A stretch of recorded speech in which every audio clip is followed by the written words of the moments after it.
Bold action may become necessary. Para sa unang balita, Lia Manyalak reporting. Kaliwat ka ng kilos protesta laban kay Libyan leader Muammar Gaddafi patuloy pa rin. Sa Tripoli, sinira na po ng mga relista ang billboard na may mukha ni Gaddafi. Ang United Kingdom naman, nagpahayag na rin ng suporta para mapatalsik sa pwesto ang Libyan leader. Ayon kay UK Foreign Secretary William Hague, tinanggalan na nila ng diplomatic immunity si Gaddafi at kanyang pamilya. Pero kung may mga galit kay Gaddafi, mayroon din namang patuloy na sumusuporta sa kanya. Ibinigayway pa nila ang mga poster nito sabay sigaw na hindi nila iiwan si Gaddafi anuman ang mangyari. Kaugnay ng patuloy na pagpapauwi sa mga Pilipinong naipit po sa gulo sa Libya, pausap natin si DFA spokesperson Ed Malaya. Asek Malaya, good morning. Good morning naman sa inyo, Igan. Opo, ngayong araw ho, may mga inaasahan pa rin ho ba tayo na pauwi po ng mga kababayan natin?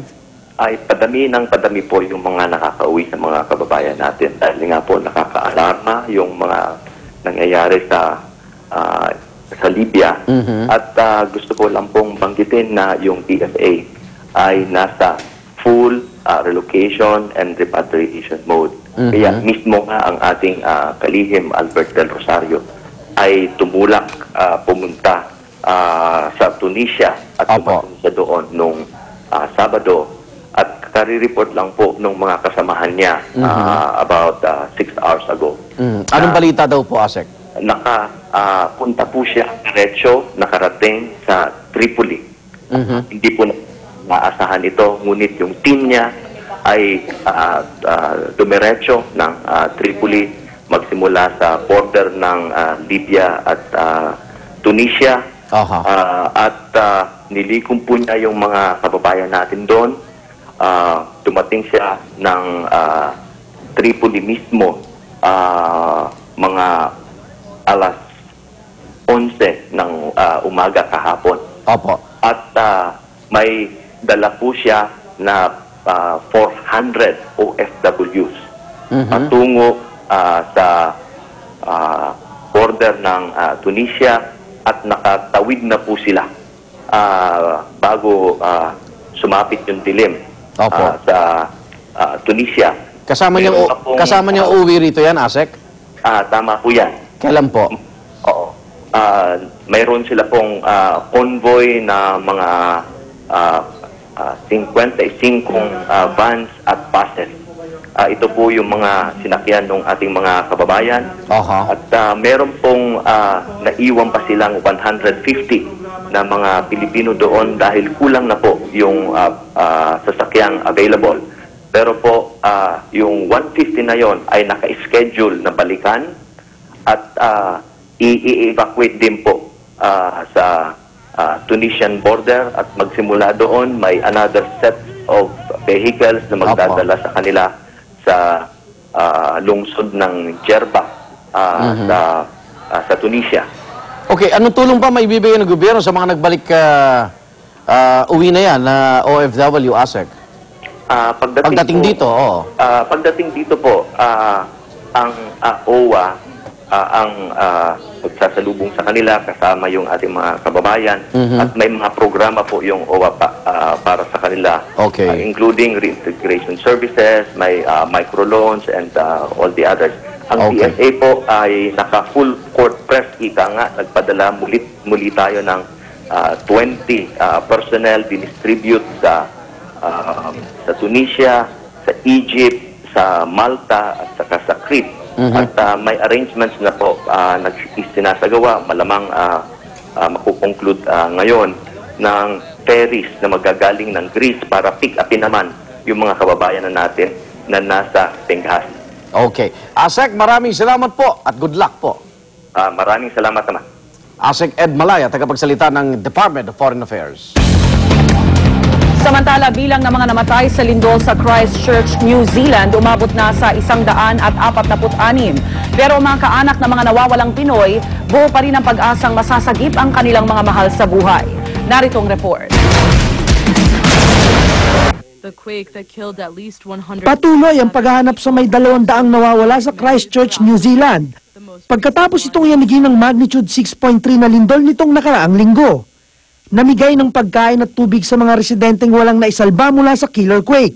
Si Australian Prime Minister John Key nanawagan ng isang international fundraising effort para makatulong sa pagbangon ng Christchurch mula sa kalamidad. Umabot na sa 146 ang bilang ng patay sa lindol. Patuloy ang paghahanap sa 11 Pinoy na kabilang sa mga nawawala. Hindi naman nawawala ng pag-asa ang mga kaanak nila sa Pilipinas.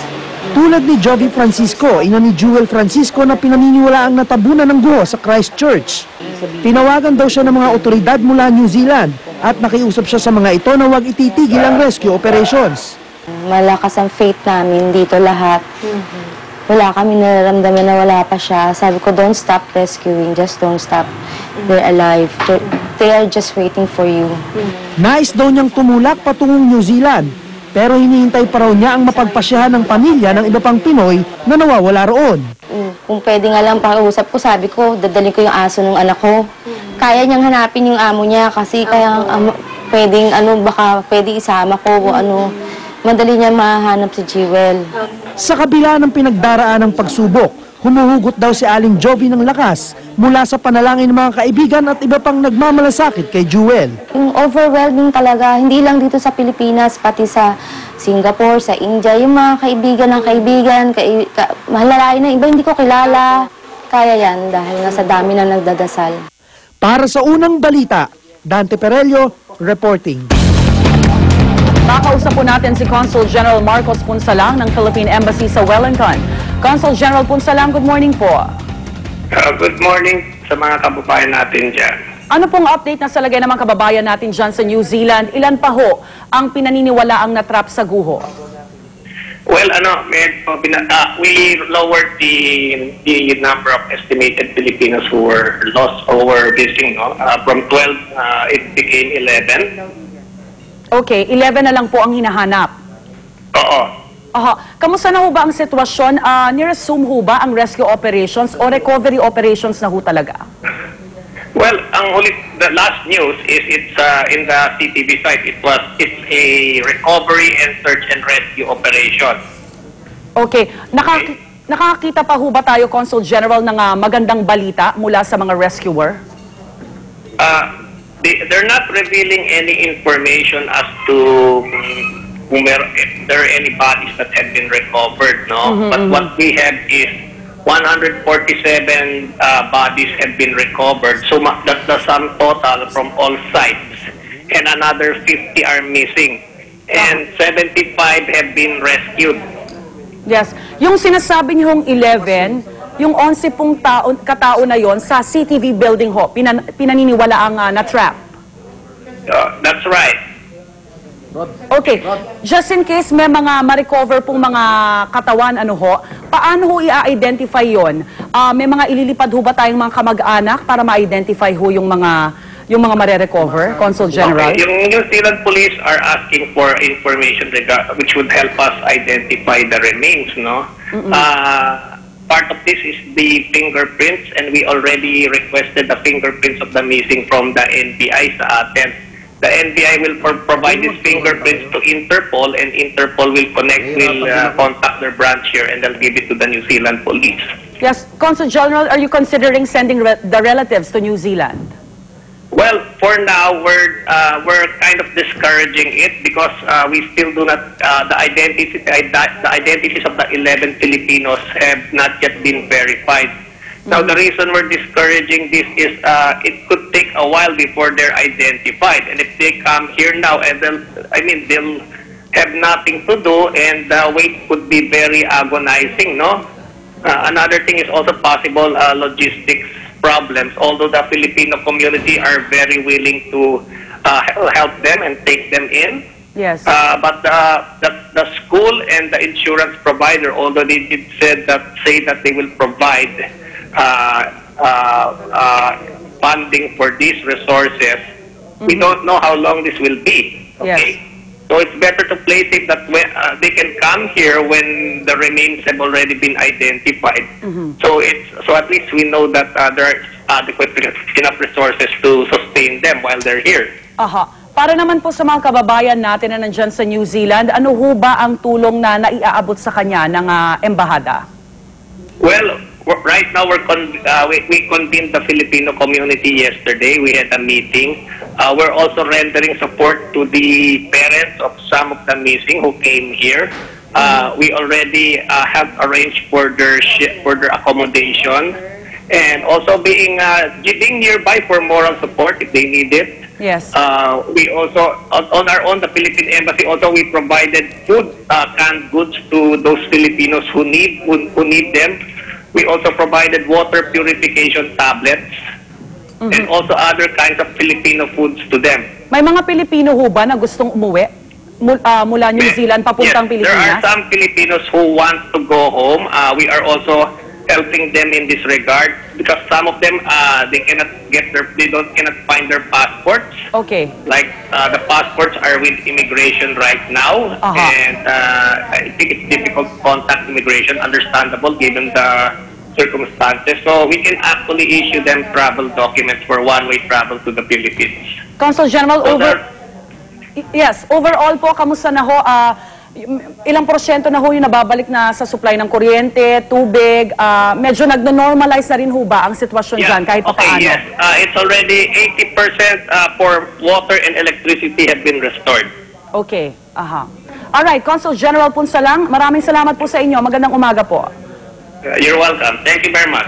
Consul General Marcos Punsalang ng Philippine Embassy sa Wellington.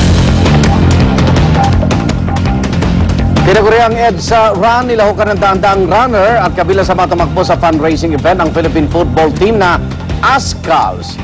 Narito ang report ni Micaela Papa. Ang 5K at 10K run parang nagsimula sa may White Plains Avenue, malapit sa makasaysayang People Power Monument. Mula rito, dumaan ang runner sa EDSA, Ortigas, Green Meadows, C5 at Temple Drive bago bumalik ng White Plains. Layunin ng run na makalikom ng pondo para magpatayo ng mga silid-aralan. We want essentially the citizenry, the private sector to help out, to show a new kind of people power. Ordinary Filipinos gathered here 25 years ago and to show that they can make a difference. Well, today, ordinary runners can make a difference. Agaw pansin naman ang Team Ascals na nanguna sa 5-kilometer run. I think it's very important. I mean, kids are our future and they need the best facilities, they need to be given the best advantage. Nagkaroon din kasabay na runs para sa edukasyon sa ibang lugar sa bansa. Bagamat wala raw premyong nakalaan sa unang nakarating sa finish line. The theme really is everybody's a winner or the children are the winners. No? Para sa unang balita, Micaela Papa reporting. Magkasunod na pagsabog sa Afghanistan, 10 ang patay. Ang engrande at makulay na Grand Float Parade ng Panagbenga Festival sa Baguio. Pagpauli, tutok lang sa unang balita.